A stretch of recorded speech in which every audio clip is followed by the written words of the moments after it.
समीर वानखेडेंकडून मुंबई हायकोर्टात याचिका दाखल करण्यात आल्या. मलिकांवरील गुन्ह्याचा तपास स्वतंत्र तपास यंत्रणेकडे द्या. समीर वानखेडे यांनी हायकोर्टाकडे याचिकेतून ही मागणी केली. मलिकांना अॅट्रॉसिटी गुन्ह्यात अटक होत नसल्याचं या याचिकेत नमूद करण्यात आलं. समीर वानखेडेंची हायकोर्टात आता या संदर्भातली हायकोर्टाकडे मागणी आहे. समीर वानखेडेंनी मागणी केलेली आहे. मुंबई हायकोर्टात या संदर्भात याचिका दाखल करण्यात आली. अॅट्रॉसिटी गुन्ह्यात अटक होत नसल्याचं या याचिकेत म्हटलं.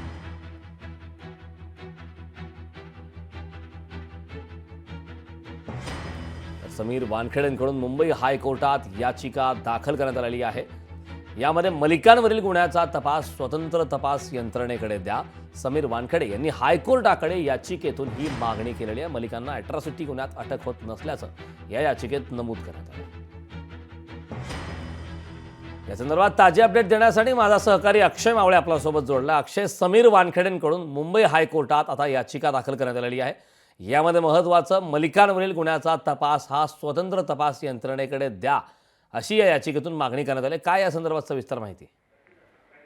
नक्कीच करण, आपण जर बघितलं तर समीर वानखेडेंकडून आता मुंबई हायकोर्टात एक याचिका दाखल करण्यात आली आहे. मालिकांवर जी गुन्हे दाखल आहे, या गुन्ह्यासंदर्भात ही याचिका मुंबई हायकोर्टात दाखल करण्यात आली आहे.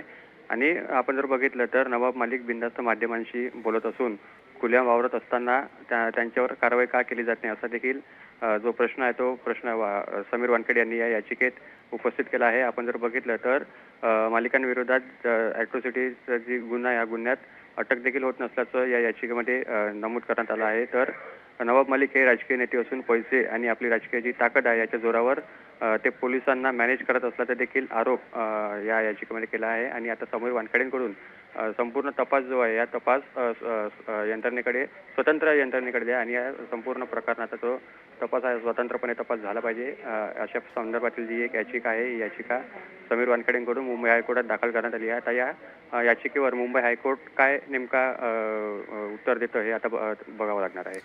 करण, नक्कीच अक्षय, या माध्यमातून आता काय मागणी मान्य केली जाते का, काय कारवाई केली जाते हे पाहणं महत्त्वाचं आहे. अक्षय, खूप खूप धन्यवाद या सविस्तर अशा माहितीबद्दल. लोकशाही मराठी ऐका, पहा, जागरूक रहा.